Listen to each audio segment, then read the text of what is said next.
Doon ka talaga ano 'no, sabi ko nga gano'n ba't hindi ka pa lumipat?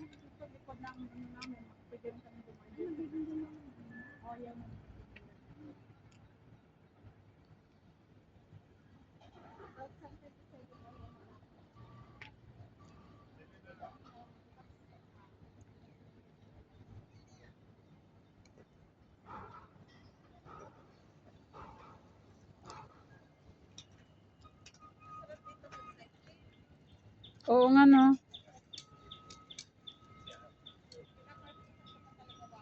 Ha? Oo, may curfew ako.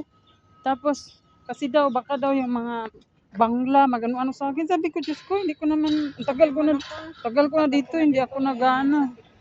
Tapos nag-away sila kami ng umaga. Sabi ng lalaki, bakit daw hindi ako pinapatrabaho bago umalis? Tapos ko na yung kusina. Umaga ako, nagising ako alas 5 eh. Pinagliligpit ko na pati yung mga sinampay kasi ayaw nila na may sinampay. May mga magkalat doon na plato, ayaw nila. Pinagliligpit ko na, nag-init na ako ng tubig. Bumalik ako sa kwarto, nahiga-higa ako.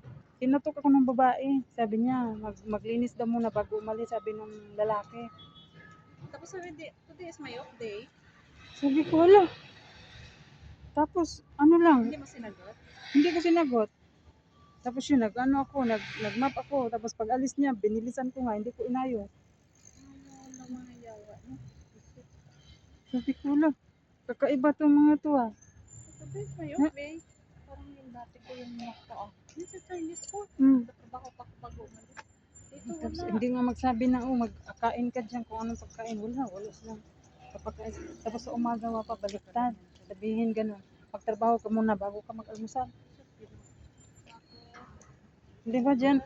Dati din kay ma'am, sabi ko kahit ganun lang yung sa sweldo ko kay ma'am. Tinuring kang tao. Pag kain ka muna bago ka magtrabaho. Ha?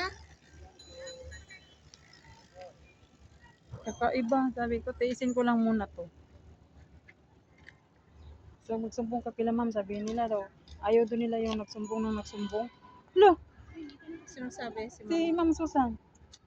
Ayaw namin yung nag-complain ng nag-complain. Si Susan ba? Si, ano, hindi ko pangalan. Si mga yan, Ma'am Rochelle. Maliit. Ay, hindi man yun masyado maano. Yung si Ma'am Susan. Si Susan yan, parang kusinsin. Siya ba may-ari dyan? Si Ma'am Tis man daw, di ba? Si Ma'am Tis ang may-ari, yung doon talaga sa korte. Oh, si Ma'am Tis nga. Si Ma'am Tis, wala mang ano siya. Wala na tayong video. Ay, ano tayo? Napat.